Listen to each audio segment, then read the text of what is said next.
Mercredi 16 octobre 2024, bonsoir à tous et merci de suivre le flash d'information sur RTI 2. En société dans la commune du Plateau, les vendeuses de bananes braisées ont eu une innovation frappante de fourneaux et cuvettes. Elles se retrouvent aujourd'hui avec des chariots dans lesquels elles braisent et commercialisent la banane plantain et l'igname. C'est la première du genre dans la ville d'Abidjan.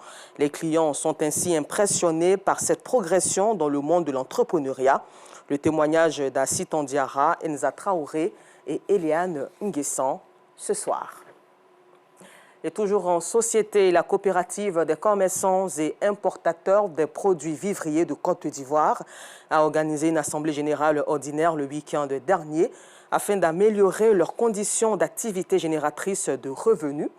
Elle s'est tenue à l'ancienne gare d'Adjamé en présence de plusieurs membres et sympathisants. Georgette Ido Fofana nous en parle ce soir.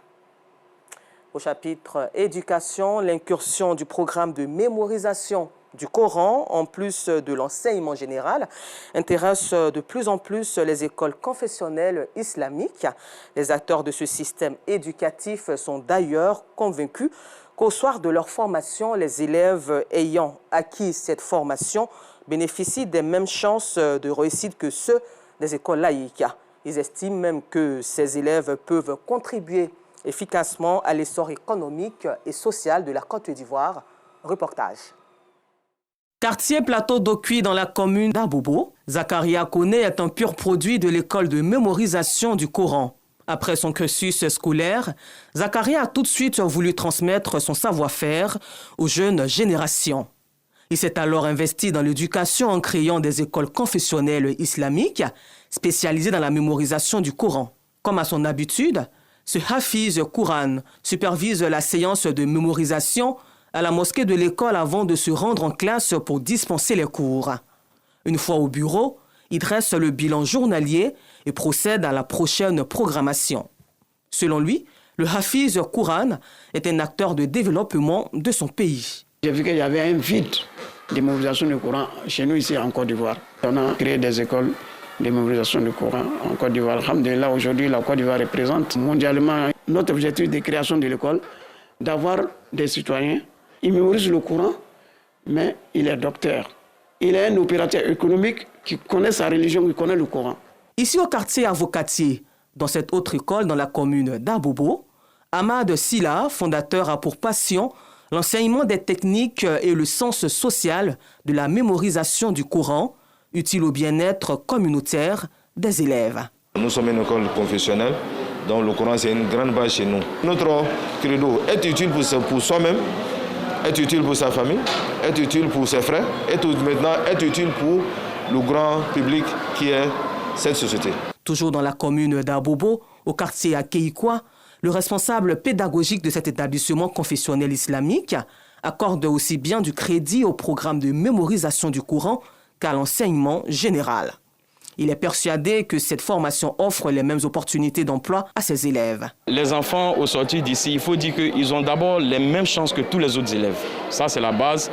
Vu que le programme officiel il est enseigné sur le plan de l'employabilité, ce sont des personnes qui pourront travailler dans les ambassades en tant que des interprètes. Ils peuvent être des enseignants au niveau des universités publiques et autres. Ce sont des personnes qui seront à même d'assumer la fonction de l'imama. Ils peuvent être aussi des officiers au niveau de l'aumônerie et ce sont des valeurs sûres que nous avons dans le sens de la transmission de l'islam. Satisfaite de la formation, Rokia Koulibaly, élève en classe de terminale, nous livre ses ambitions. La formation m'a apporté les valeurs additives dans mon éducation. Je veux devenir une diplomate ou une interprète. Je promets de tout faire pour pouvoir réaliser mes rêves demain. Convaincu des avantages de cette formation qui allie à la fois les programmes officiels, religieux, la langue arabe et la mémorisation du Coran, ce parent d'élève se dit rassuré. Nous l'avons souhaité depuis des années et c'est une fierté en Côte d'Ivoire aujourd'hui. L'inclusion du programme de mémorisation du Coran dans les programmes d'enseignement des écoles confessionnelles islamiques reste un atout pour les élèves qui ont les mêmes chances de réussite que ceux des écoles laïques.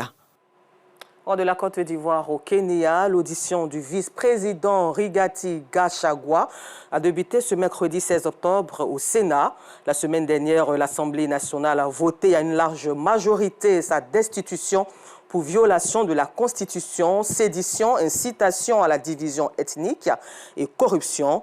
Hier, une haute cour de justice a rejeté tous les recours présentés par le vice-président pour suspendre ce processus. Le Sénat représente donc sa dernière chance.